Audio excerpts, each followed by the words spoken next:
C'est un projet étonnant dans l'une des plus grandes baies au monde, mais aussi des plus polluées, la baie de Dakar, capitale du Sénégal. L'Océanium, à la fois club de plongée et ONG spécialisée dans la protection de l'environnement, vient de mettre sur pied un musée sous-marin en collaboration avec une galerie d'art. À 4 mètres de profondeur, 8 sculptures ont été installées il y a 6 mois. La visite se fait donc en plongée sous-marine. On pense que vraiment en créant ce musée, on va créer une prise de conscience parce que dès que vous dites art, les gens se déplacent. Ce sont des sculptures qui sont faites à base d'argile, donc quelque chose d'écologique. Et déjà, on a vu que 6 mois plus tard, les algues se sont déjà accaparées les œuvres et les fruits de mer aussi.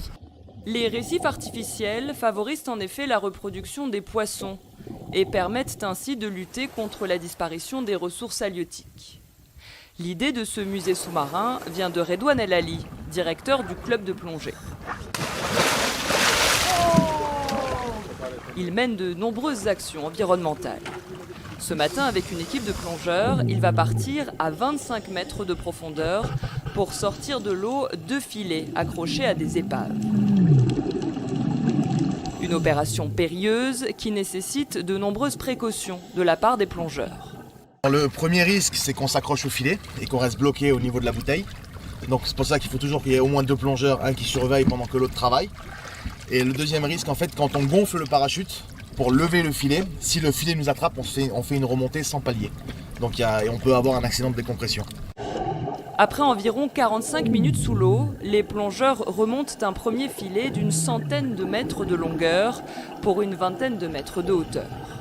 Un filet en nylon qui peut causer la mort de nombreux poissons. Il y avait une murène qui est morte en mangeant un poisson. Le poisson est encore dedans. Et là, il y a le filet, elle n'a pas réussi à l'avaler.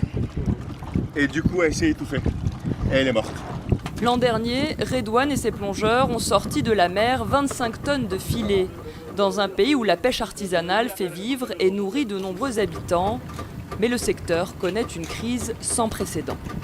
Les gens ont faim, les gens se battent de plus en plus pour vivre, bon, pour survivre même. On ne parle même plus de vivre, on parle de survivre. Et aujourd'hui, on a sur un filet peut-être 1 tonne de poissons à l'année qui sont perdus. Et à mon échelle, on va sortir peut-être 30 filets dans l'année, 30 à 40 filets dans l'année, à mon échelle. Parce que les autres, je ne peux pas les sortir parce qu'on n'a pas les fonds pour les sortir. Toutes ces opérations sont en effet financées sur fonds propres.